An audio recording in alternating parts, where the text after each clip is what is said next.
สียงนี้เป็นคลื่นธรรมะจากใจส่งถึงบ้านไกลบ้านไกลฟังได้สุขใจล้ำยามดึกดื่นค่ำคืนมีงานต้องทำเป็นคลื่นสารธรรมเน้นย้ำธรรมะเพื่อนใจเสียงคลื่นธรรมบอกหลักธรรมให้คลายความเหงาฟังเสียงธรรมะเบาเบาบอกเล่าถึงคนบ้านไกลสื่อธรรมะบอกลดละละวางด้วยใจสื่อไปถึงสวงในเข้าใจหลักธรรมหลักดีพลิ้วเพลงธรรมถูกสัมพันธ์จิตใจร่าเริงฟังสาระธรรมะบันเทิงรื่นเริงในชีวิตยามวันว่างเดินทางไปเยี่ยมสถานีนัดพบกันน้องพี่วันนี้วันดีวันเสาร์สวดมนต์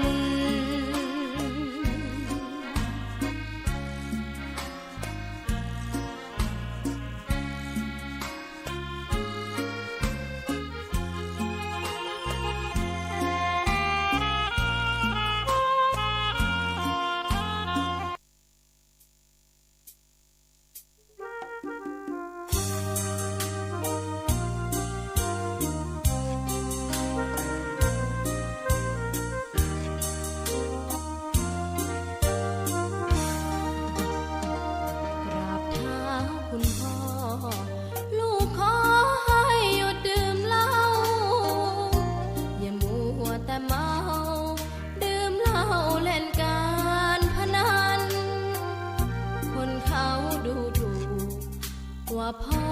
ขี้เกียจทำงานชาวบ้านรังเกียจเดียดฉันต่างประจานคุณพ่อสิ้นดีสงสารคุณแม่ลำบากแท้หาเงินมาให้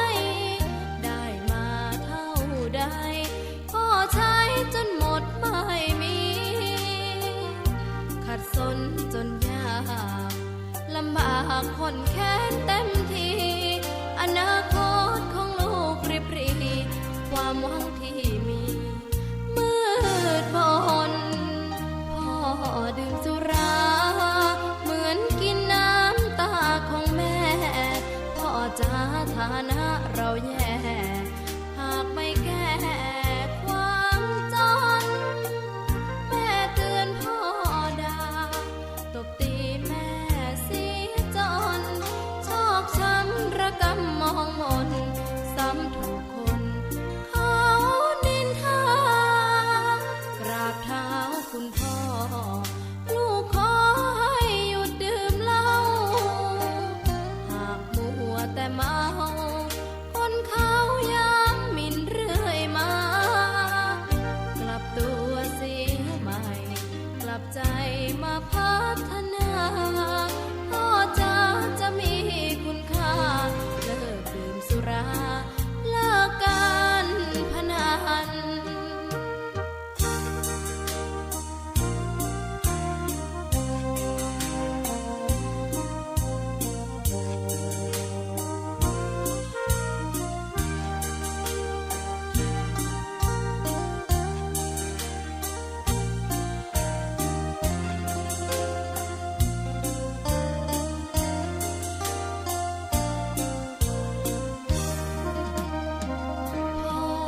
ดื่มสุราเหมือนกินน้ำตาของแม่พ่อจะฐานะเราแย่หากไม่แก้ความจนแม่เตือนพ่อด่าตบตีแม่เสียจนชอกช้ำระกำมองมนซ้ำถูกคนเขานินทากราบเท้าคุณพ่อลูกขอให้หยุดดื่มเหล้า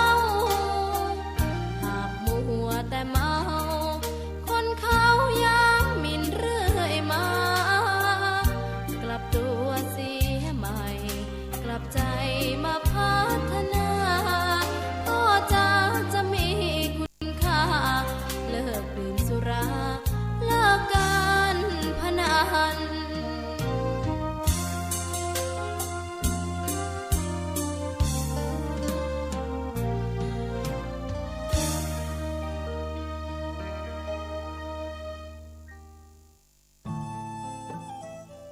ท่านกำลังติดตามรับฟังสถานีวิทยุกระจายเสียงพระพุทธศาสนาแห่งชาติและสังคม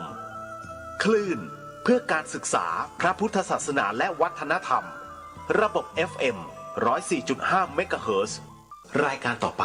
เป็นรายการสปะสาระล้านนาดำเนินรายการโดยพ่อหนานไกรสอนขอยกมือ10 นิ้วไว้สาพระติรัตนแก้วเจ้าทั้ง3ประการอันมีพระพุทธเจ้าพระธรรมเจ้าพระสงฆ์เจ้าน้อมไว้สาปุญญาบารมีธรรมพระเดชพระคุณพระเถรานุเถระเจ้าคณะพระสังฆาธิการสามเณรเจ้าจุตนจุองค์ด้วยความเคารพยิ่งตลอดจนถึงครูบาอาจารย์ท่านเจ้าท่านผู้ฟังญาติธรรมแฟนรายการทุกท่านทุกคนด้วยความเคารพครับผมยินดีต้อนรับเข้าสู่รายการสปะเรื่องเมืองล้านนาวันนี้ก็มาฟังกันแถมเรื่องราวอันใดดีๆผู้อาจารย์ผู้นั้นก็จะได้มานำน้อมนำมาออกอากาศให้พ่อแม่พี่น้องท่านผู้ฟังแฟนรายการนะครับสถานีวิทยุพระพุทธศาสนาขึ้น 104.50 ตั้งอยู่ที่วัดฝ่ายหินนะครับวันนี้ผู้นั้นมาละมารายงานตัวทุกวันอาทิตย์นะครับตั้งแต่ 10 โมงมื้อเช้าถึง 11 โมงเนาะเขามาฟังกันครับรายการสัปปะเรื่องเมืองล้านนาของพ่อจารย์พ่อหนานยินดีต้อนรับทุกท่านทุกคนนะครับที่อยู่ในศาสนาพระพุทธเจ้าของเฮาอยู่กินตานงานบุญอันตั้งใดก็ไปกันเนาะคนล้านนาของเฮานี่เพิ่นว่าเป็นคนใจบุญนะปะไผก็ยื่นก็โยงเพื่อโมดเพราะว่าจะปะขอทานพระสงฆ์องค์ข้าเจ้าโมเจ้ากับปะกันใส่บาตรเนาะปะคนทุกข์คนยากคนลำบากก็ช่วยเพิ่นไปบ้านเหนือเกลือบ้านใต้ช่วยกันไปคนเมืองเชียงใหม่เฮานี่เพิ่นมีเมตตาบารมีมีเมตตาทุกท่านทุกคนเลยเพิ่นอินดูคนนะคนล้านนาของนาบางครั้งบางทีเนี่ยโอ้ไปฟังโซกะสมัยก่อนนี่เพิ่นไปฟังซอนะฟังซอแล้วก็ไปดูลิเกเนาะคนเฒ่าบางคนนี่ให้เลยนะไปฟังซอเวลาเพิ่นห้ามมัดมือห้องขนลูกแก้วอย่างเงี้ยหรือว่าเพิ่นเล่นลิเกเนี่ยโอ้เพิ่นเล่นสมบทสมบัติคนเฒ่าให้นะอันนี้แหละมันเป็นปิติพ่อแม่พี่น้องท่านผู้ฟังที่เพิ่นให้เนี่ยก็ใจอย่างมันเป็นปิติใจเพิ่นนี่มันคือถึงความเมตตาปราณีมันเลยเกิดน้ำตาออกมาน้ำตานี่มันเป็นนักเมตตาเนี่ยพ่อแม่พี่น้องท่านผู้ฟังถ้าคนเฮาได้อยู่ดีอยู่ได้น้ำตาไหลอันนั้นหลักคนบ้านนะมันเป็นเมตตาเป็นนักเมตตาเวลาที่ครูบาอาจารย์ท่านเจ้าเนี่ยเวลาเพิ่นเอาพระอันเก่าพระแก่พระหลอดพระอย่างที่มันขลังๆนี่นะถ้ามันเป็นเมตตามหานิยมเพิ่นเอาปุ๊บขึ้นมาเนี่ยมันน้ำตาจะซึมเลยน้ำตาจะซึมอันนี้แหละมันเป็นนักเมตตาน้ำตาซึมแล้วก็ทีนี้ก็คนคิงจะลุกตามแข้งตามขาถ้าว่าเป็นพระเครื่องที่เปิ้นปลุกเสกมาดีอย่างนี้นะมันก็จะหันทันทีเลยว่าโอ้น้ำตาไหลนะถ้าว่ามันขึ้นบนหัววินอันนั้นนี่เป็นไปตังขามตังโคงตังเวทมนต์จันสูงนะเปิ้นปลุกเสกพระได้หรอกเวลาที่เปิ้นอยากจะดูนะครับว่าพระอันนี้เปิ้นปลุกเสกมาดีก่อยนะเปิ้นจะกำขึ้นมาแล้วประกอบนะโมตัสสะภะคะวะโตอะระหะโตสัมมาสัมพุทธัสสะนี่นะพุทธังอะระธนานังธัมมังอะระธนานังสังฆังอะระธนานังพุทธังปัสสิทธิเมธัมมังปัสสิทธิเมนะว่า3รอบถึงนะโมถึงว่าอันเจิญพระเครื่องเนี่ยเรียบร้อยเพิ่นก็เอามาใส่อุ้งมือแล้วก็ยกย่อขึ้นไหว้เจาะใส่เก้าใส่หัวแล้วก็อธิษฐานจิตว่าพระองค์เนี้ยมันเป็นเมตตามหานิยมหรือว่ามันเป็นแคล้วคลาดอย่างนี้กาเพิ่นก็ดูได้ครูบาอาจารย์ที่เพิ่นมีฤทธิ์มีเดชมีฤทธิ์เดชเนี่ยเพิ่นจะเก่งมากๆเลยพ่อแม่พี่น้องท่านผู้ฟังเวลาเพิ่นจับขนาดอยู่ในเสื้อนะเพิ่นเอามือไปแตะนอกเสื้อเพิ่นยังหูเลย มันเกิดเมตตามหานิยมเกิดความขลังความอะไรอย่างทั้งหลายนะ พระที่เปิ้นได้ทำดีๆได้ปลุกเสกเหล็กเงินอย่างขึ้นมาเปิ้นทำตามที่พื้นบ้านล้านนาเปิ้นได้ทำเนี่ยครูบาเจ้าทั้งหลายเปิ้นมาปลุกเสกมาอย่างทั้งหลายเนี่ยเปิ้นมาเสกซ่อมย้อมยกอย่างทั้งหลายนี่มันเกิดความขลังขึ้นมานะพ่อแม่พี่น้องท่านผู้ฟังอย่างพระรอดละปูนเนี่ยสมัยเมื่อก่อนเนี่ยเมื่อวานยังนางจังปทีวีกับพระปู่ฤาษีนะรอดต้นสร้างขึ้นมาเนี่ยเปิ้นกับปลุกเสกเหมือนกันนะปลุกเสกเอาพุทธคุณของพระพุทธเจ้าเนี่ยเอาปลุกเสกเหมือนกันนะปลุกเสกทีนี้มันก็ดีขึ้นมามันก็เป็นกล้าเป็นชื่นขึ้นมาโอ้เป็นร้อยล้านพันล้านนะพระรอดละปูนเนี่ยอันนี้ก็มาจากปลุกเสกของพระพุทธเจ้าของเราคาถาของพระพุทธเจ้าของเราพระสมณโคดมบรมครูเหมือนกันเพราะว่าจะเป็นพระสมเด็จพุทธจันโตเนาะองค์หนึ่งจะเป็น10 ล้าน20 ล้าน100 ล้านมันก็มาจากพระพุทธเจ้าของเรานี่แหละเขาเอาพระพุทธเจ้าของเขาเนี่ยไปปลุกเสกไปเสกซ่อมย้อมยกไปไหว้ไปสาไปปลุกเสกว่าพระองค์นี้ขอคือมันขังคือมันดีคือมันอย่างอันอย่างนี้พุทธจะปลุกเสกขึ้นมาและทีนี้คนเอาไปใช้มันเกิดพุทธคุณพ่อแม่พี่น้องท่านผู้ฟังเกิดพุทธคุณอย่างไรทุกอย่างเลยบอกว่าจะพระหลอดละปูนกับพระอย่างที่ว่าเลยก็พระสมเด็จพุทธจันโตอย่างหลายๆอย่างเลยไม่ใช่ว่าอย่างเดียวถ้าว่าพระเนี่ยดีทำดีเนี่ยมันจะเกิดพุทธคุณมากๆเลยเกิดพุทธคุณบางท่านบางคนนี่อย่างพวกอ่านทำคราวที่แล้วเนาะขุดแผ่นนางล้อมมาขุดแผ่นอย่างนั่งหัวกะโหลกอย่างนั้นนะพุทธอย่างก็มันเป็นนางกวกแล้วก็อันอย่างแถมสมเด็จแถมนะทำเรียบร้อยปั้นคนเดียวแล้วก็เอาครูบาอาจารย์เพื่อเอาไปปลุกเสกโอ้ปรากฏว่ามันดีมากๆมันเกิดพุทธคุณพ่อแม่พี่น้องท่านผู้ฟังเกิดพุทธคุณอย่างไรคนพุทธเอาไปโอ้ปรากฏว่าเปิ้นโทรมาบอกเลยโอ้มีบริวารมีอย่างนักหนาป้าปั้นกิจการงานมันดีขึ้นมาหมดทุกสิ่งทุกอย่างดีขึ้นมากระทันหันเลย อันนี้เป็นความเชื่อส่วนบุคคลพ่อแม่พี่น้องท่านผู้ฟังความเชื่อส่วนบุคคลอันนี้ครูบาอาจารย์กรุงเทพพุทธาเพิ่นมาปลุกเสกบรรพนานี่นะมาปลุกเสกแล้วคนก็เอาเนี่ยไปให้ผู้ชมผู้จาคนทั้งหลายดังกรุงเทพดังอีสานโต้หลายที่หลายทางเพิ่นเอาไปนครสวรรค์ตั้งหลายจังหวัดเพิ่นเอาไปแล้วก็ทีนี้เพิ่นมีญาติโยมนักเมยโยมอุปถากโยมเพิ่นมาขึ้นสู่โรงหามันนักเพิ่นผู้ชมผู้จาโอ้ยสุดยอดเลยพ่อแม่พี่น้องท่านผู้ฟังพุทธคุณขึ้นทันทีพุทธคุณแหงมากๆเลยกาแม่นคายมารแบบโอ้กิจการของคนนี้มันซบเซาไปนะเพิ่นว่าดีขึ้นมาทันทีเลยคนนั้นคนนี้ก็มาหาเข้าซึ่งตัวหาขึ้นสู่โรงหาแบบมีบริวารที่มันไปแล้วมันติ๊กมาอีนะที่ประหลาดได้ปั้นได้อย่างขึ้นมาพระขุนแผนนางล้อมพระขุนแผนหงพายพระนางกวกหรือว่าพระ12หรือว่าพระสมเด็จเนี่ยพระนางทำขึ้นมาปั้นขึ้นมาแล้วเอาเผาเรียบร้อยเอาไปส่งให้พระครูบาเป็นปลุกเสกโอ้มันเกิดพุทธคุณแท้ๆเลยพ่อแม่พี่น้องท่านผู้ฟังทั้งหลายเกิดพุทธคุณขึ้นมาเพื่อเอาไปใช้แล้วมันเกิดว่าสิ่งดีๆขึ้นมาทันทีเลยพระนางก็เลยว่าโอ้ก็ดีเนาะเขาได้เฮ็ดได้ทำแล้วเขาเกิดมาในโลกนี้จัดนี้ชีวิตนี้เขาได้สร้างขึ้นมาไว้เนี่ยอย่างพระเครื่องทั้งหลายเนี่ยพระนางปั้นนักแต่เลยเป็นร้อยพันหมื่นองค์นะแต่เพื่อนก็เอาไปทางกรุงเทพกรุงทางไปทางอีสานไปทางนครสวรรค์หลายที่หลายทางเพื่อนเอาไปปลุกเสกแล้วเพื่อนก็เอาไปคือญาติคือโยมแต่บ้านพระนางเนี่ยยังเหลืออยู่นะใครมาหาพระนางหนึ่งญาติธรรมทั้งหลายคนทั้งหลายเพื่อนมาขึ้นสู่ลงหาพระนางนี่พระนางเลยมันต้องซื้อพระที่ดีๆนะที่ปลุกเสกอย่างสุดยอดนะโอ้มีหลายร้อยองค์อยู่ที่พระนางเก็บไว้นะแต่พระนางก็อยากจะเก็บอภัยมาที่ถูกใจเดี๋ยวเพิ่นหม่อนกินหวานเปิ้นมาหม่อนมาอันยังเปิ้นมาขึ้นสู่ลงหาเฮาก็ยื่นกับป่านเปิ้นพ่อแม่พี่น้องท่านผู้ฟังนะพระดีๆของดีๆทั้งหลายนะบอกว่าจะเป็นน้ำมันเครือขอลงกาสีพึ่งพญาคูดกานะหรือว่าจะเป็นสีพึ่งน้ำเครือขอลงน้ำมันเครือขอลงกาโอ้มีนับมีหลายพ่อแม่พี่น้องท่านผู้ฟังแจกอย่างเดียว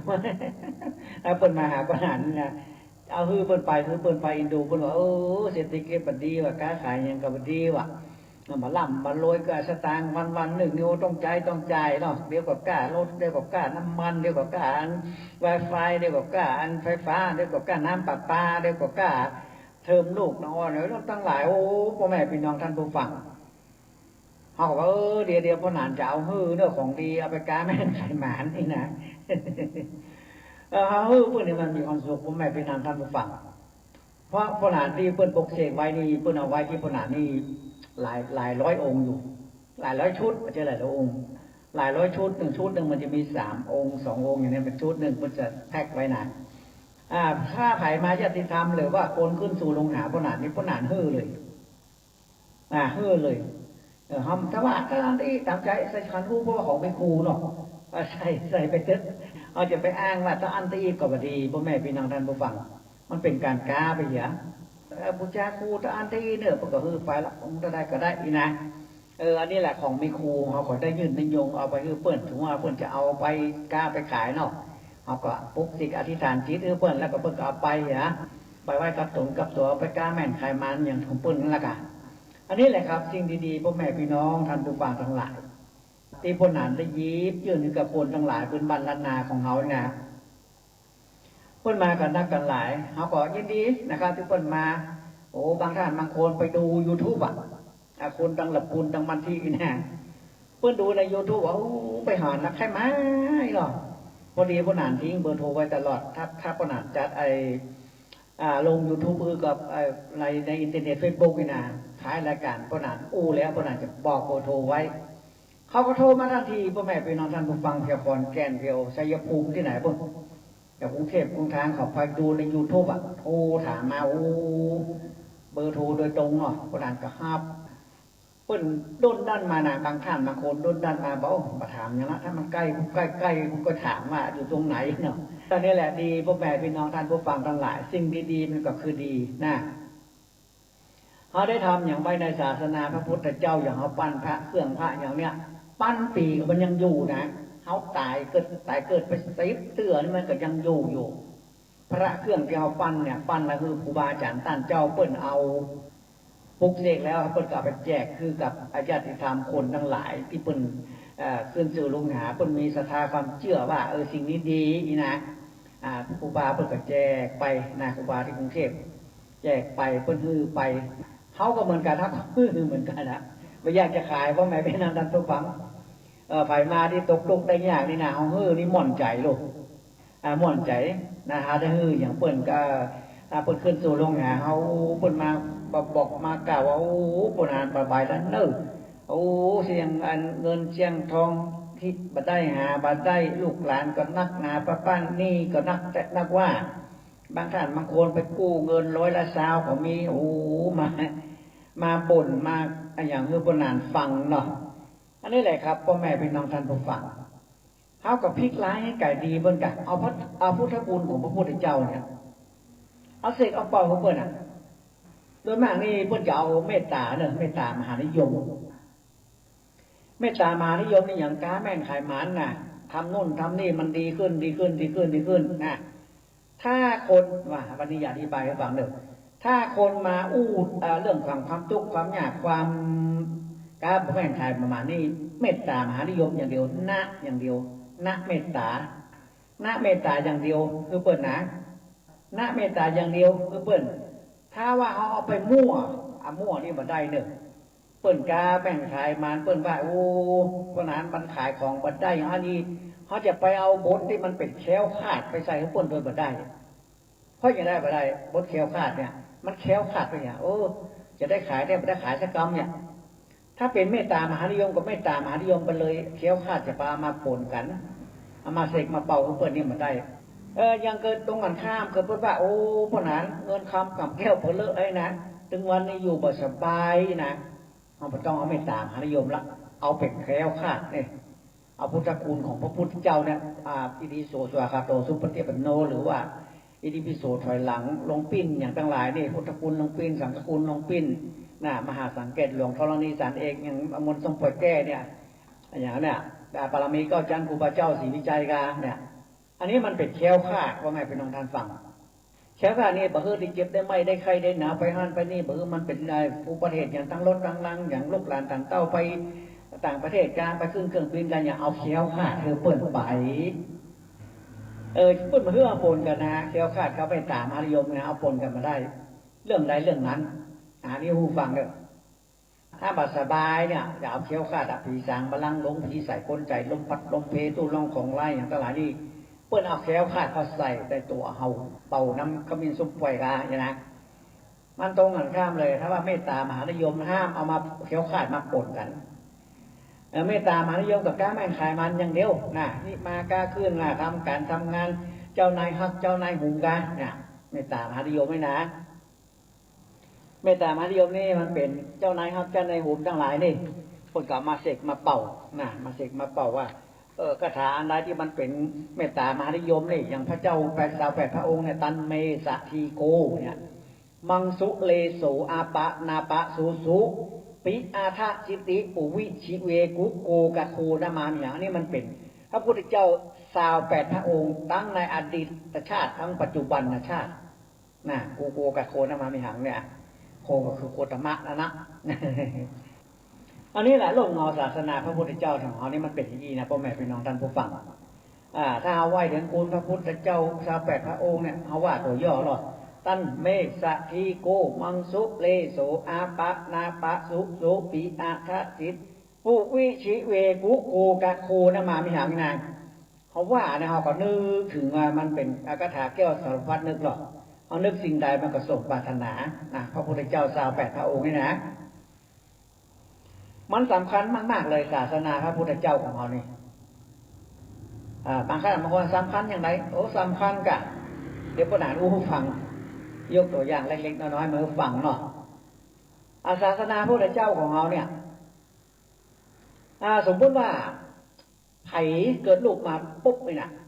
ตั้งชื่อสอดคล้องกับศาสนาพระพุทธเจ้าของเราเนี่ยชื่อไอ้ตันนี่นะตันเนี่ยมันเป็นไผโอ้เป็นเจ้าของสำนักงานที่ใหญ่ที่สุดในประเทศไทยเนี่ยตันเนสติโกเนี่ยตันหังกรตั้งอย่างทั้งหลายพระพุทธเจ้าของเขาเนี่ยแล้วที่นี่เขาเอาตันมาตั้งเป็นชื่ออันลุงตันเนี่ยโอ้เป็นเจ้าของไอ้กิจการใหญ่ในเมืองไทยเลยตังมีเป็น10,000 ล้านแสนล้านนะอันนี้แหละมันเกี่ยวข้องกับศาสนาพระพุทธเจ้านะครับชื่อคนเฮาเนี่ยชื่อคนเฮาเนี่ยมันเกี่ยวถ้าไปเกี่ยวข้องกับศาสนาพระพุทธเจ้ารวยลูกเดียวเลยรวยลูกเดียวเลยชื่อวิสาขาไอ้หนอวิสาไอ้หนอคนนั้นนี่บัดตายบัดตุกแล้วถ้าเอาสอดคล้องกับไอ้ในชื่อในศาสนาพระพุทธเจ้าของเราเนี่ยชื่ออานนท์เนี่ยพระอานนท์พระพุทธเจ้าเนี่ยตะโกนเฮาเอามาใจเป็นชื่ออานนท์นี่นะรับรองคนนั้นบัดตุกเลยมีฤทธิ์มีเลสมีฤทธิ์เทติจะค้าแม่งขายมานเลยอยู่ในโลกเงาศาสนาพระพุทธเจ้าเลยถ้าชื่อสอดคล้องกับศาสนาพระพุทธเจ้าของเราเนี่ยนะชื่อตันเนาะตันในกิจการใหญ่ที่สุดในประเทศไทยน้องเมย์มันเป็นตัวย่อของพระพุทธเจ้า8 พระองค์นะน้องเมย์ก็เหมือนกันน้องเมย์นี่เก่งมากเลยการแม่นไขมันนะน้องเมย์สัทธีนะสัทธีชื่อชัดเนี่ย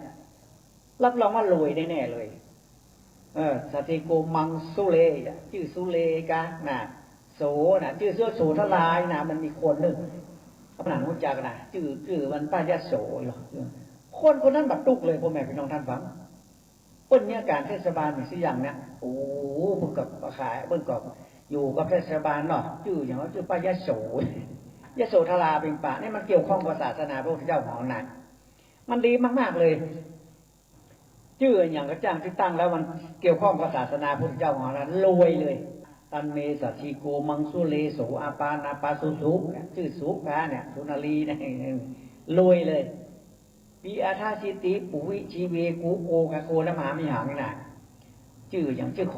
คโดมเนาะชื่อไอโดมเนี่ยโอ้คนนั้นรวยเลยพระสมณโคดมบรมครูเขาเนี่ยมันไปสอดคล้องกับพระพุทธเจ้าของเขาชื่อกัสสปะกัสสปูกันนะกาปูนาคามโนกันชื่ออย่างที่มันสอดคล้องกับศาสนาพุทธเจ้าเนี่ยนะรับรองคนนั้นนี่อยู่ม่อนกินหวานรวยเลยอย่างพระนานเหมือนกันพระนานนี่พระนานนี่นับถือพระปู่ฤาษีนารอดเนาะที่เพิ่นเอายาคนถึงวันน่ะเวลาไปมายามายุกมายาเป็นผู้ลองของไล่ผีใส่คนใส่นี่พระนานรับพระปู่ฤาษีนารอดแต่เขาครอบหัวครอบหูตันเมตรบัจเจตันเมตรเมอย่างของ มาอุสิวังพมาทิตังมานี่มาลึกลือปปูฤาษีนารอดมานี่มาปัสสิเมอมลึกลือมหาลึกลือมหานารโทฮิโลกะเล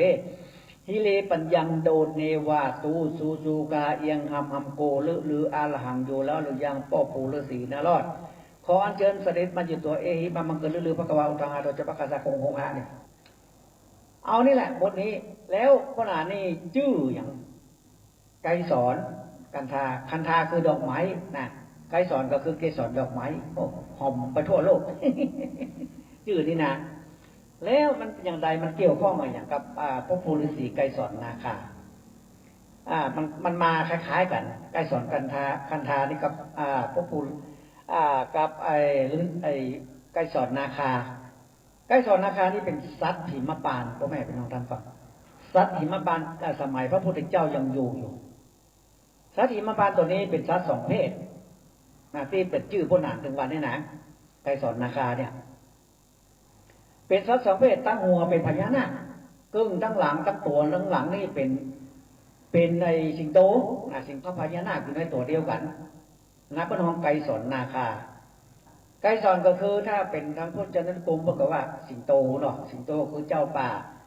าก็คือหัวหน้าป่าอย่างพวกหนานเนี่ยชื่อไกรสอนเนี่ยมันเป็นสิงโตมันนำผู้คนทั้งหลายเป็นมัคคทายกดึงนำจิตน้ำตาลเนี่ย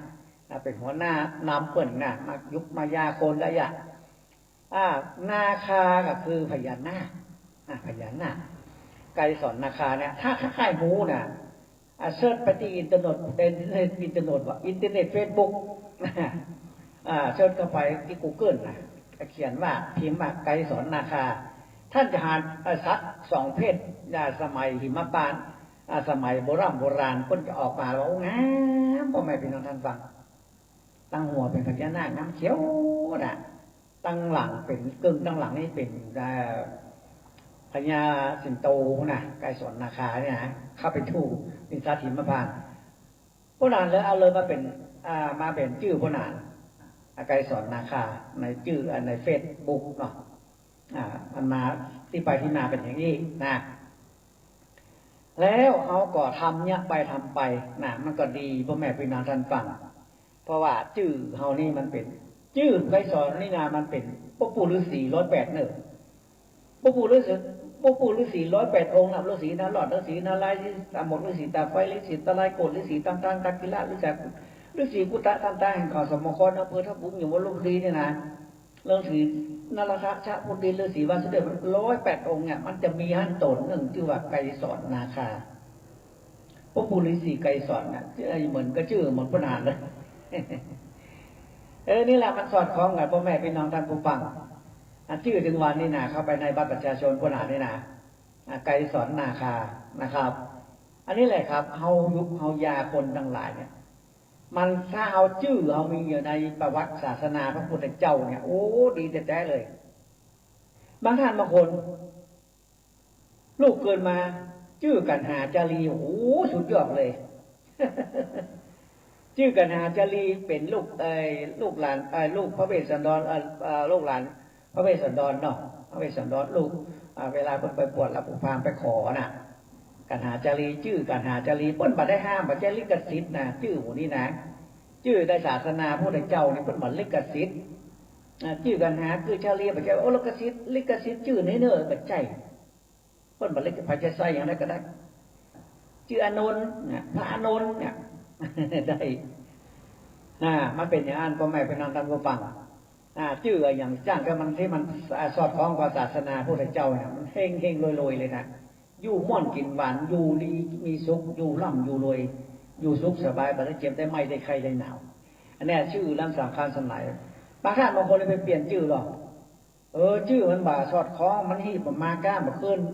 หนังสือไปพ่อหนังสือพวกมาจานละโอ้ชื่ออันนี้ชื่ออย่างอี้เปิ้นบ่ฮื้อมีตัวนั่นมีบ่ฮื้อมีมหาอากาศนี่บ่ฮื้อมีตัวทอตัวฮออย่างนั้นเพิ่นบอกหรอกถ้าคนตั้งชื่อไปเลยเนี่ยบ่ได้ดูในพรหมจารย์นะตัวไหนมันเป็นกะละกินีกับเฮาอย่างมันเจ็บไข้ได้ป่วยอะไรอย่างเฮามาตั้งชื่อตัวเก่าเฮาบ่ฮู้อย่างบางคนนี่ไปเปลี่ยนชื่อหรอกเปลี่ยนได้บ่ใช่แปลงเปลี่ยนได้เปลี่ยนที่สำนักงานกรมทะเบียนเปลี่ยนชื่อได้นะ เปลี่ยนชื่อนามสกุลนี่ยากหน่อยนามสกุลนี่เปลี่ยนเปลี่ยนเพิ่นจะต้องสืบว่ามันไปสอดคล้องกับภายตรงใดนี่นะชื่อนี่เปลี่ยนได้เลยเปลี่ยนอย่างใดถ้าชื่อฮอบอกเป็นมงคลชื่ออย่างที่มันบดีนะชื่อมันบดีมันบ่อย่างมันบ่แห่งบ่ลอยนะเปลี่ยนได้นะชื่อเนี่ยเราไปเปลี่ยนนี่นะก็จะถามเขาหรอกสมมุติว่าน้องชื่อจะใช้ชื่ออย่างลูกสมมุติว่าน้องแบบสุริพรเนี่ยสมมุติเป็นไม่ยิงเนาะสุริพรสุริพรนี่แปลว่าอย่างลูกต้องก็จะถามแปลด้วยต้องบอกคำแปลให้เปิดเลยเทวดารักษาการอย่างการอย่าบอกคือเปิดคำแปลคำว่านั้นนะมันจะมีอยู่เพราะไม่เปิดจะถามหาสิ่งทั้งหลายเนี่ยมันดีมันเป็นสิ่งดีที่พระอาจารย์พระนันไกรสอนได้ยิบยื่นให้กับคนทั้งหลายเอาเวลาพระนันเจิมเมื่อคนทั้งหลายนะพ่อแม่พี่น้องท่านผู้ฟังเจิมมาอย่างเจิมจบเจิมหลักเจิมดวงอย่างทั้งหลายเนี่ยมันเป็นความเชื่อคนส่วนบุคคลพระนันจะเจิมตรงไหนเข้าใจก่อนจุดแรกเนี่ยจุดระหว่างคิ้วนะคิ้วกับคิ้วระหว่างคิ้วหน้าผากเนี่ยคิ้วสองผากเนี่ยตรงกลางคิ้วพอดีที่เขายกมือไหว้สายเขาเอามือไหว้กันไปจิบางคิ้วนั่นนะอันนั้นพวกนั้นจะเจิมเป็นจุดแรกเลยเพราะอย่างไปเจิมถึงเป็นจุดแรกพวกนั้นจะมีกับฝากอันไม้โจกกับฝากประยมกับฝากอันอย่างทั้งหลายนี่เพิ่นเอามาเจิมหน้ากับฝากไม้รักเนี่ยเพิ่นมาเจิมหน้าผากเจิมตรงบางคิ้วเนี่ยบางคิ้วนี่มันเป็นจะใดงูก่อนคนเฮาจะเกิดมาเป็นมนุษย์เป็นโลกเป็นมนุษย์มงคลนี่นะจุดแรกที่มันกำเนิดเนี่ยคือบางคิ้วนี่แหละเป็นจุดแรกที่มันไปตัวสเปิร์มตัวอย่างที่มันจะเกิดเป็นตัวเด็กขึ้นมาเนี่ยมันจะเป็นจุดบางคิ้วเนี่ยเป็นจุดแรกจุดสมองบางคิ้วนี่แหละเป็นจุดแรกที่เกิดออกมาเป็นเม็ดน้อยนะแล้วทีนี้สเปิร์มมันอย่างมันตัวสจิมันก็จะวิ่งเข้าไปตรงหน้าผากพอดีมันจะเป็นหน้าผากในเป็นจุดแรกนะกาบางคิ้วนั่นแหละเพิ่นครูบาอาจารย์ท่านเจ้าหรือว่าเพิ่นแต่งงานเพิ่นอย่างเนี้ยเพิ่นจะต้องเจิมที่บางคิ้วก่อนเพราะว่าเป็นจุดแรกที่เราเกิดมาเป็นมนุษย์เป็นคนนี่นะอย่างพวกนั้นก็เหมือนกันเขาจะเจิมจบเจิมหลับเพื่อมาจะต้องเจิมเนี่ยบางคิ้วเนี่ยบางคิ้วสองบางที่หน้าผากเนี่ยอาจจะต้องเจิมละเวลาเพิ่นจะลงท้องที่ต้องก็ติดที่หน้าผากนั่นแหละเวลาจะเจิมด้วยไม้มงคลก็เจิมที่หน้าผากนั่นแหละเป็นจุดแรกนะเจิมนะติโยเทวะมนุษย์สันนังติโยธรรมามุตตะโมมนกถากวิบานะสิริหานะปิยเมตตานะโมกุลุนานะมหานิยมนะพระพรหมศิลานะปัญญานะปุญญาบารมีนะมหาสตินะมั่งมีสีสุขนะขอมันเกิดเป็นนะเมตตาค้าง่ายขายดีมีกำไรค้าง่ายขายคล่องมีเงินมีทองเหลือกินเหลือใจนะองค์สาริกาตัวพี่จงมาเป็นทององค์สาริกาตัวน้องจงมาเป็นเงินไหลนองทองไหลมาพุทธจากกระไผ่ไปแล้วพ่อเพ่งเนี่ยยิงเย็นยิงฮึกใจเย็นจะไม่จิตไม่ตานะมหาเสน่ห์มานิยมชมชอบอมนรายกันจิวะองค์พญาพุทธพุทธันแล้วลอยนะได้เงินนะได้ทองนะได้ทรัพย์นะเมตตานะลังอาถรรพ์พระสยามเมนโทวโลอิติพุทธสังมิอิติอารังสาสกยังวรังพุทโธนะโมพุทธัญญะอิติปุจจาจะมารัจจาสัพพะสนิหาอลังสมาสัมพุทโธมามา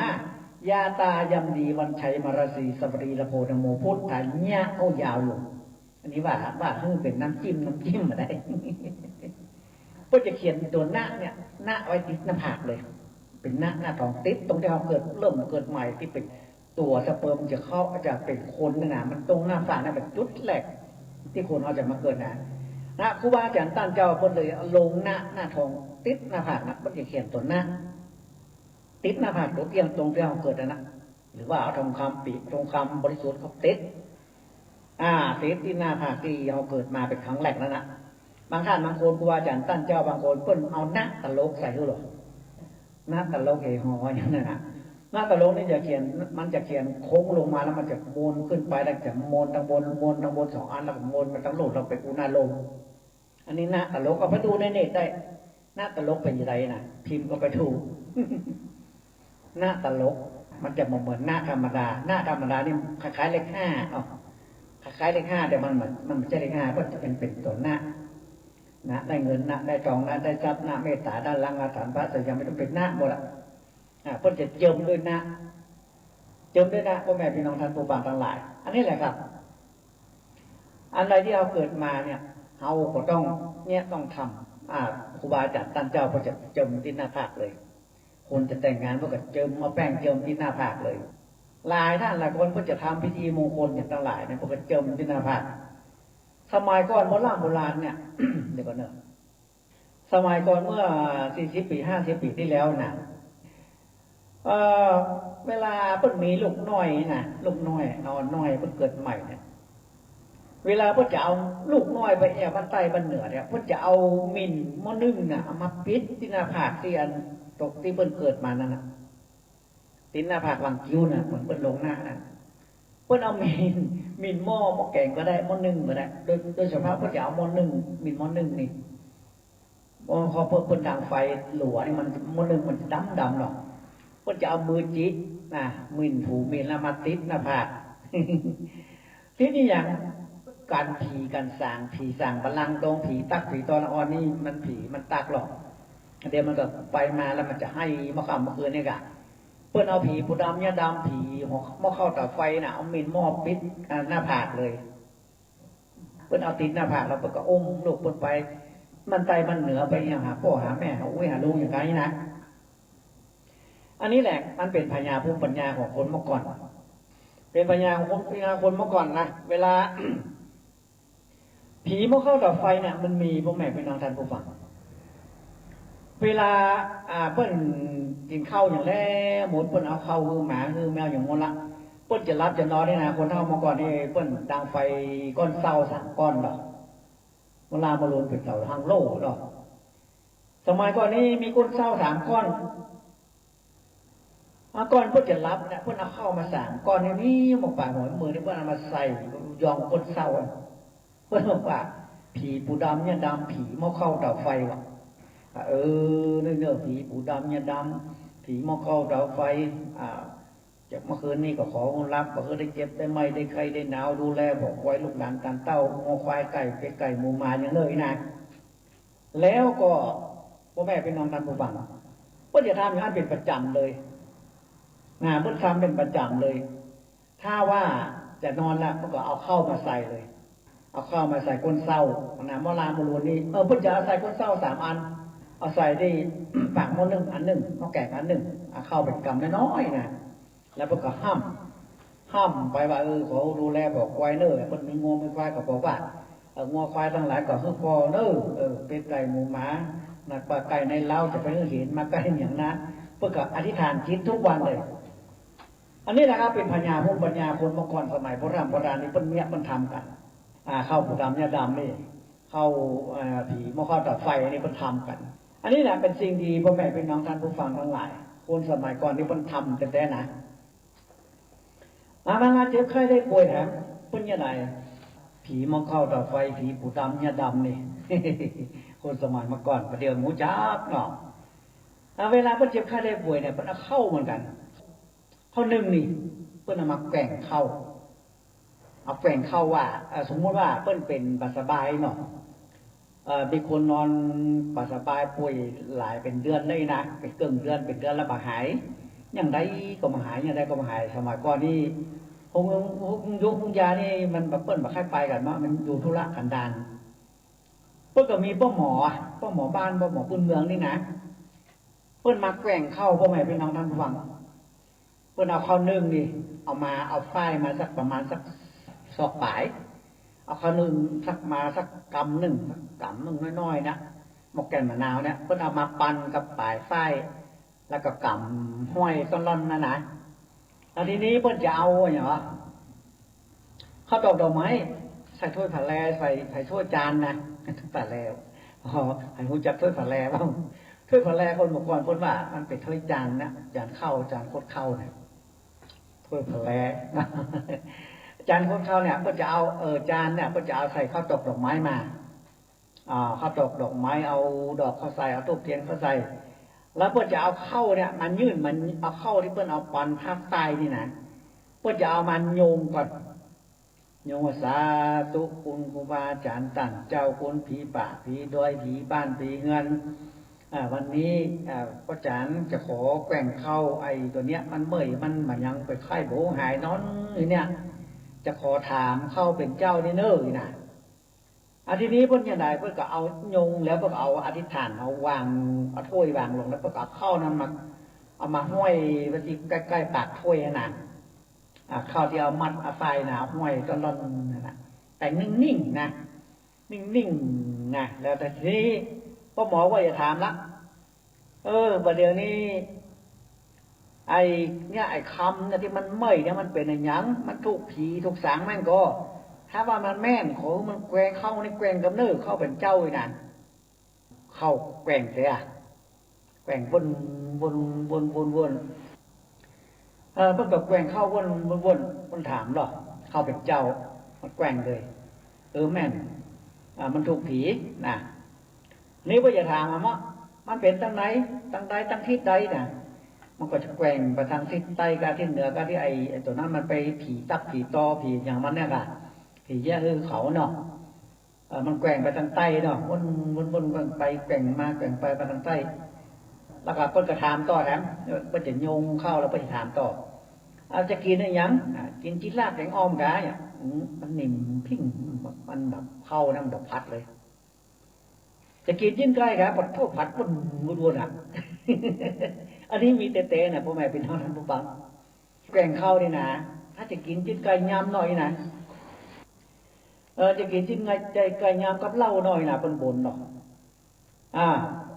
ข้าวผัดวนมันจะกินจิ้นไก่ยำกับเหล้าผีตาย5 แต่ 6ตั้งตีข้าวแกงไปตั้งใต้คนไหนจะกินจิ้นไก่ยำกับเหล้าทีนี้คนเฒ่าคนแก่คนนั้นก็เอาอันหยาด้นไฟสุดสมัยก่อนเพิ่นดังหลัวดังไฟเนาะโดนไฟที่มันไหม้มาสุดนะเหลือสักเครือบไก่น่ะเพิ่นเอามามัดติดดอกแล้วเพิ่นก็จะเอาไปยื่นที่คนป่วยคนไข้นั่นนะยื่นมาเด้อไอ้คำมันถูกผีตักผีตอตั้งใต้นี่มันจะกินงานจิ้มไก่ยามกับเหล้า3 วัน3 วันขอมันหายเนอะ3 วัน 7 วันนึงมันหายบัดนี้บัดเดียวนี้ผีก็มีสัจจะคนก็มีสัจจะนะแล้วเพิ่นคนป่วยคนนั้นทบน้ำลายใส่ที่อันดุ้นไฟสุดแล้วเพิ่นก็เอาเป็นเน็บไว้ข้างหัวอันนี้เพิ่นบ่นมาละมันพวกหายแฉบก็เป็นล่ะลุกขึ้นเตียวกินข้าวดับ อันนี้แหละพ่อแม่พี่น้องมันไม่แต่น่ะเพิ่นแกว่งข้าวนี่เพิ่นแกว่งข้าวทีนี้เพิ่นแกว่งเรียบร้อยแล้วนะแกว่งเพิ่นบนอย่างเรียบร้อยละว่ามันจะมีผีตายโหงอยู่ตั้งใต้มันจะกินไก่กับเหล้าอีนะทีนี้เพิ่นจะโยงกำนึงสุดท้ายละเพิ่นจะโยงขึ้นมาว่าคนไข้มันนอนนั่นหรออาขามันนอนป่วยแล้วเพิ่นก็ถามเข้าที่แกว่งนั่นน่ะเพิ่นถามว่าคนไข้อยู่ตรงไหนจี้ก็ไม่มันแกว่งไปที่ไอ้คำนะแกว่งไปหาคำวนอันนี้มีแต่ว่าไงพี่น้องท่านผู้ฟังแกว่งเข้าเป็นเจ้าเนี่ยนะเพื่อนของแกว่งเข้าเนาะอันนี้แหละเป็นปัญญาภูมิปัญญาของคนเมื่อก่อนนะที่เพิ่นทำกันโบราณนี้ได้สัมผัสมาหมดแล้วนะแกว่งเข้านะมันเป็นพวกหมอพื้นบ้านอย่างเราหรือว่าคนเฒ่าคนแก่ผู้อาวุโสอย่างคนเนี้ยได้พ่อแม่เอาคนเนี้ยได้หมดนะคนเนี้ยได้นะคนทำได้คนก็คนก็ต้องกระหายเลยนะคนที่เป็นนั่นน่ะนอนแทบได้เป็นเดือนนั่นน่ะลุกขึ้นมากินข้าวเตี๋ยวอย่างดับเลยบ่เชื่อบ่ได้ลบหลู่พ่อแม่พี่น้องท่านผู้ฟังไอ้สมัยก่อนนี่เป็นอันแต่น่ะมายุคนี้สมัยนี้พ่อแม่พี่น้องท่านฟังเนี่ยเขาเป็นตู้รองของไร้ผีใส่คนใส่ลมพัดลมเพอย่างทั้งหลายนะคนมันอิจฉาริษยากันอย่างพอผัวไปมีเมียน้อยเมียหลวงก็ได้ทำมือเมียน้อยก็ละทำมือเมียหลวงได้เจ็บได้เปลี่ยนเนี่ยเขาจะคล้องเอาคนเดียวอย่างเลยใส่ได้ไอ้คาถาอาคมนะทำมือเขาเจ็บเขาป่วยอาจจะไปฆ่าคนตายจะไปแทงคนตายก็เป็นผิดกฎหมายเนาะใจคาถาอาคมใจของขลังนะเอามาฆ่ามาทำกันคือคนเขาเจ็บเขาไข้เขาเมื่อยเขาไข้อย่างนี้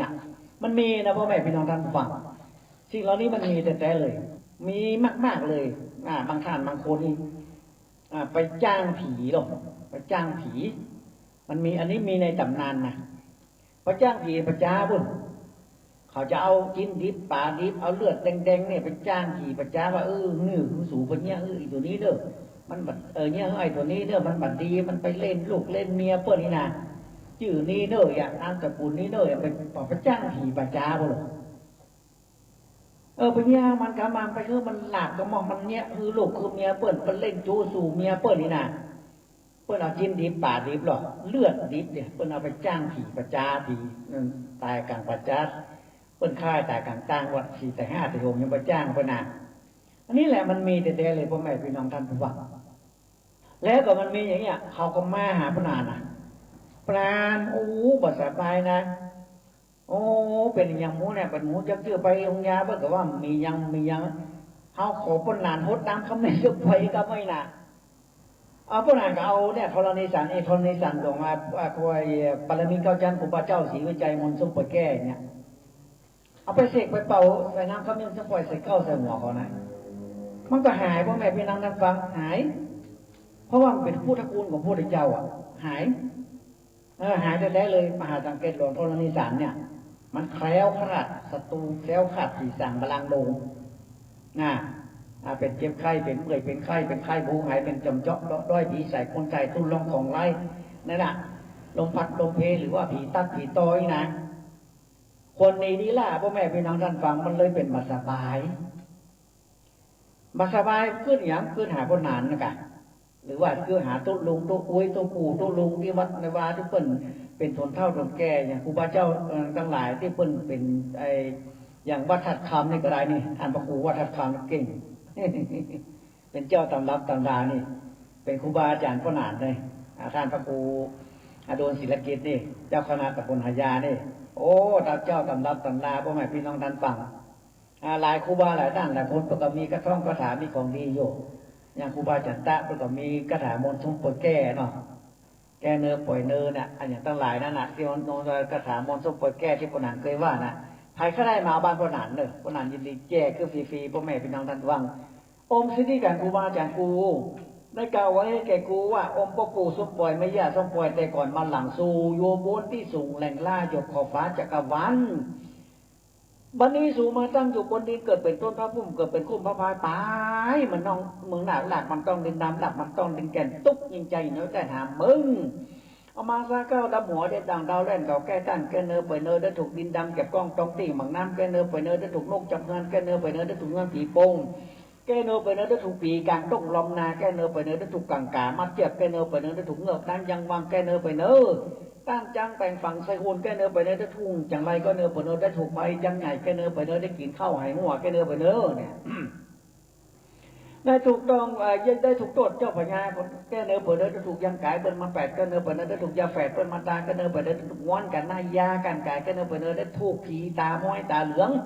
แก้เนื้อไปเนื้อได้ถูกผีเตี้ยวเมืองตายต้านฆ่าแก้เนื้อไปเนื้อได้ถูกผีบาดยาต้านฆ่าตายกลางตังแก้เนื้อปล่อยเนื้อได้เล่นข้ามเชือกขอลอยงูสวัสดิ์แก้เนื้อไปเนื้อได้ถูกข้อ13ความ25แก้เนื้อไปเนื้อของอันร้ายตั้งแปดนี่ไก่แก้เนื้อไปเนื้อได้ถูกต้องไอ้ฝังละหุนอยู่สละแก้เนื้อไปเนื้อได้ถูกต้องคำเหลืองแก้เนื้อไปเนื้อ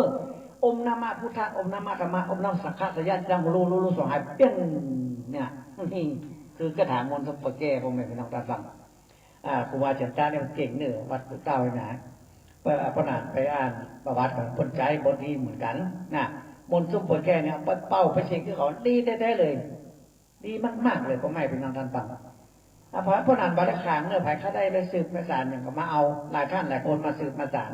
นะ5 คนสนใจที่พระนานฮือเลยครูบาอาจารย์เลยพระพัฒน์เน้นหลายที่หลายตังนะผู้หลวงกำนันตั้งตุ่มหัวจ้างก็มากันนะเพื่อนดูใน YouTube เพื่อนดูอย่างเพื่อนหันนะเพื่อนหันแล้วเพื่อนก็สนใจเพื่อนก็มาครูบาอาจารย์ท่านเจ้าเพื่อนหูแล้วเพื่อนอยากหูแถมพี่หู2น้องหู1ผมไม่เป็นน้องท่านฟัง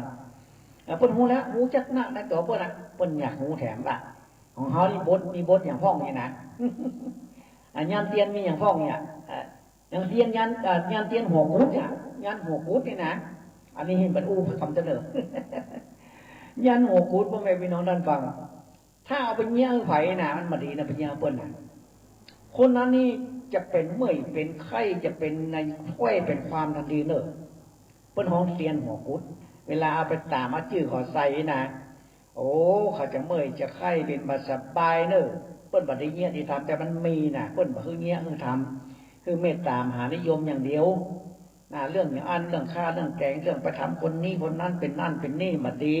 เปิ้นมาเงี้ยมาทำครูบาอาจารย์ตั้งเจ้านี่ขนาดพวกนั้นนี่เขามาขอพระอาจารย์ในพวกนั้นยังมันเงี้ยมันเป็นมากเป็นกรรมพ่อแม่พี่น้องท่านผู้ฟัง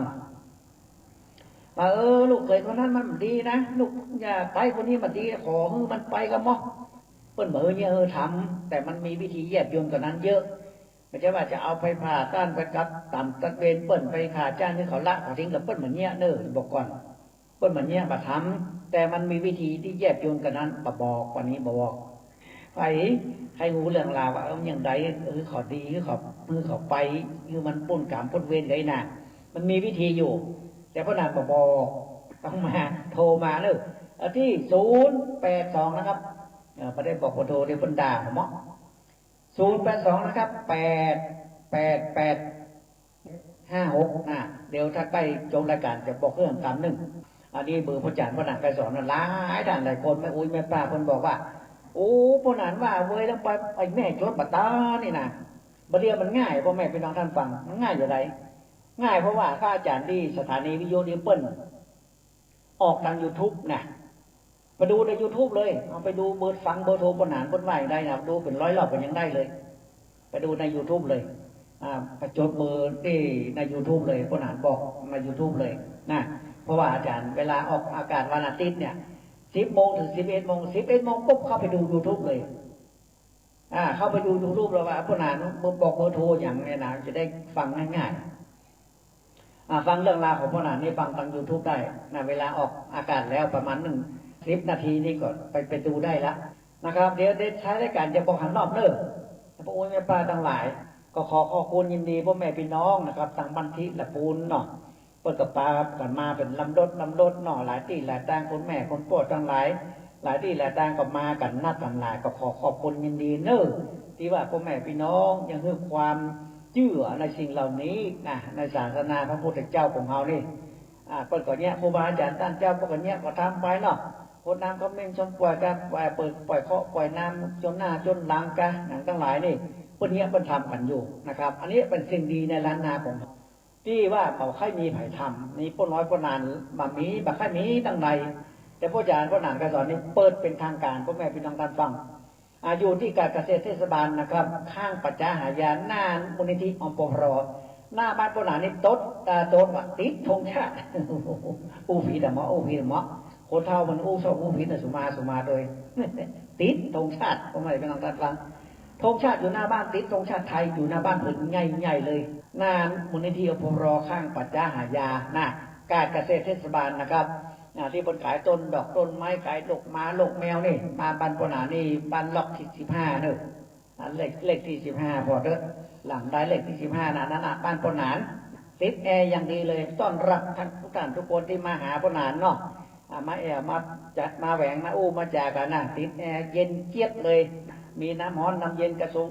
าแฟอย่างนี้หมดมานั่งอู้กันเมินก็ได้สาหาเลือกันเรื่องราวต่างๆเนาะไปตู้ปวดพระคืนบันใหม่จะกินแขกแต่งงานจะหามือจันบันดีมาถามปนานได้หรือว่าจะซื้อรถซื้อลาจะซื้อบ้านการจะซื้ออย่างการนั้นวันใดจะซื้อจะแปลงหอย่อเงินจะตั้งพระภูมิจะตั้งขานแปลงหอย่อเงินได้หมดพ่อแม่พี่น้องท่านฟังพวกนั้นยินดีอย่างยิ่งที่จะช่วยเหลือคนทั้งหลายแต่พวกถ้าไก่พวกนั้นเมาเด้อพวกนั้นจอมตองกันพวกนั้นตั้งหอดตั้งหัวก็ไปแต่ต่างใกล้ๆแบบเกิน30 โลกดเกิน20 โลได้พวกนั้นก็ไปอยู่ต่ำรอบเบียงวันนี้ก็ไปแม่แต่งมาเลี้ยงสั่งแป้งนี่ก็ไปอยู่นะแต่กระไก่พวกนั้นเมาเด้อนะครับขี้ขานไปขี้ขานเตรียมขอบเตรียมตัวขี้ขานเอารถยนต์ไปเนี่ยต้องมันยากเนาะถ้าไปมอเตอร์ไซค์ต่างใกล้ๆนี่ก็ไปอยู่ง่ายๆดีโบแป๊บกระเดกกระแผวอันนี้แหละครับพ่อแม่พี่น้องท่านผู้ฟังทั้งหลายก็มาฟังกันเนอะวันอาทิตย์นะครับทุกวันอาทิตย์เลยเวลา10 โมงถึง11พระอาจารย์นะครับเปิ้นได้คือเวลากับพ่อหนาน10 โมงถึง11 โมงทุกวันอาทิตย์เลยมาฟังกันนอกจากว่าเปิ้นจะมีการถ่ายทอดการเข้าพรรษาการอย่างการนี้ถ้ามันตรงกับมันติดก็บ่มีในการพ่อหนานบ่มีถ้าเปิ้นมาติดถ่ายทอดอย่างเปิ้นมาเข้าพรรษาบางอย่างเปิ้นบ่ได้ทำโน่นทำนี่เปิ้นก็ออกคือตลอดเลยเนอะรายการของพ่ออาจารย์พ่อหนานก็สอนเนอะน้อมเจริญกันเนอะมาฟังกันบางท่านบางคนว่าโอ้พ่อหนานหายไปไหนพ่อหนานไม่ได้หายไปไหนออกวันอาทิตย์วันเดียวพ่อแม่พี่น้องท่านฟังออกวันอาทิตย์วันเดียว10 โมงถึง11 โมงเนอะที่คืน104.50ที่วัดไผ่หินนะครับอาจารย์พระครูสมุปิสุวัฒน์วรกิจโจนะครับเพิ่นได้ดูแลเครื่องเทคนิคในสถานีนะครับ คือพระอาจารย์พระนางก็สอน1 ชั่วโมงทุกวันอาทิตย์โอ้ดีแต่เป็นบุญเป็นกุศลที่พระนางได้เอิ้นอู้ไปถึงพ่อแม่พี่น้องทั่วพื้นบ้านล้านนาโด่งดังไปทั่วโลกเลยเพราะว่ามันใน YouTube เนาะคนต่างประเทศเขายังดูกันเลยคนที่เขาไปค้าแรงงานอยู่ต่างประเทศอย่างเกาหลีอย่างเนี่ยเป็นชีวิตของพระนางนี่มีเยอะเหมือนกันนะตั้งเกาหลีตั้งอเมริกาตั้งหลายที่หลายทางที่เขาเข้าดูในอินเทอร์เน็ตเฟซบุ๊กเขาดูแล้วว่าพระนางทำพิธีอย่างป้องเนี่ยอย่างใดป้องนี่นะมีลูกศิษย์ลูกหาหน้าพ่อแม่พี่น้องท่านฟังก็ขอบคุณยินดีทุกท่านทุกคนพอจะมาประโจทย์ตู่จาเตียนกันจะมารดน้ำข้าวเม่นชมป่วยกันจะมาพิจารณาให้กายดีดวงบอกให้ดีกายนะบางท่านมาคนมาถามเพราะนั้นดูดวงแล้วก็บัดต้องดูดวงนั้นบัดต้องดูมันจะดีบัดดีมันจะปีโชคเป็นอย่างบัดต้องสนใจมาพิจารณาให้กายดีเลยเอาไปดูหมอเนี่ยเอาไปดู10 คนบอกว่า10 อย่างนะเขาไม่ต้องไปดู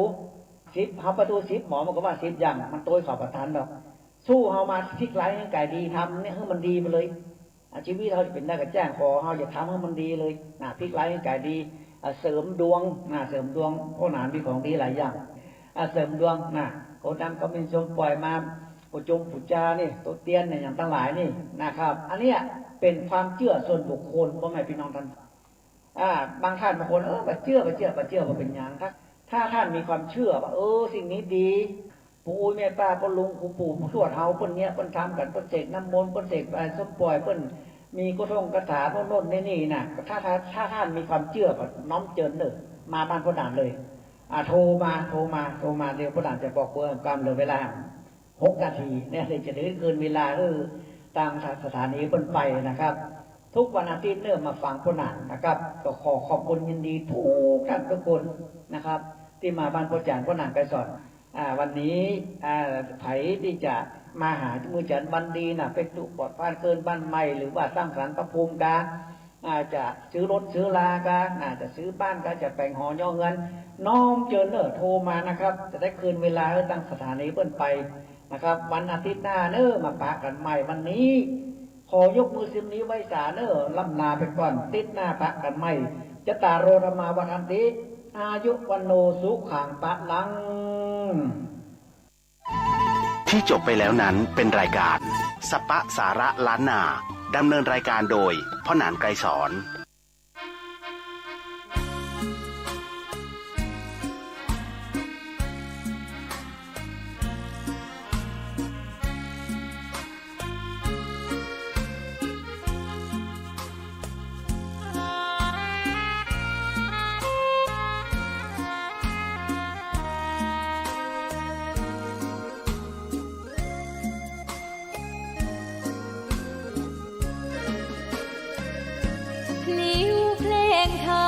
ถูกถ้อยคำเข้าถึงจิตใจฟังรายการวิทยุเสียงใสส่งถึงใจไปสู่ปลายนาสารธรรมน้อมนำมองพระศาสดาบอกผู้คนทั่วลาหันมาเข้าวัดฟังธรรมคลื่นเสียงนี้เป็นคลื่นธรรมะจากใจส่งถึงบ้านไกลฟังได้สุขใจล้ำยามดึกดื่นค่ำคืนมีงานต้องทำเป็นคลื่นสารธรรมเน้นย้ำธรรมะเพื่อนใจเสียงคลื่นธรรมบอกหลักธรรมให้คลายความเหงาฟังเสียงธรรมะเบาบอกเล่าถึงคนบ้านไกลสื่อธรรมะบอกลดละวางด้วยใจสื่อไปถึงสวงในเข้าใจหลักธรรมหลักดีพลิ้วเพลงธรรมผูกสัมพันธ์จิตใจร่าเริงฟังสาระธรรมะบันเทิงรื่นเริงในชีวิตยามวันว่างเดินทางไป นัดพบกันน้องพี่วันนี้วันดีวันเสาร์สวดมนต์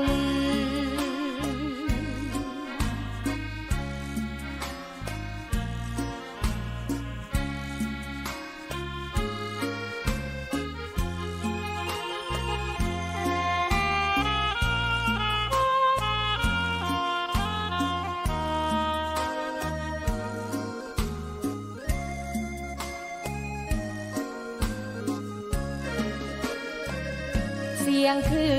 นทำบอกหลักธรรมให้คลายความเหงาฟังเสียงธรรมะเบาเบาบอกเล่าถึงคนบ้านไกลสื่อธรรมะบอกลดละระหว่างด้วยใจสื่อไปถึงสวงในเข้าใจหลักธรรมหลักดีเพลงธรรมผูกสัมพันธ์จิตใจร่าเริงฟังสาระธรรมะบันเทิงรื่นเริงใน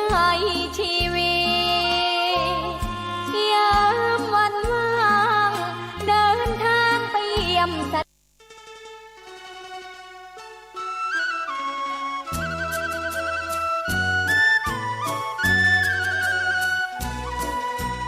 ความเจริญมั่นคงอยู่ที่ความเสียสละอดทนมั่นคงแข็งแรงแสวงหาความรู้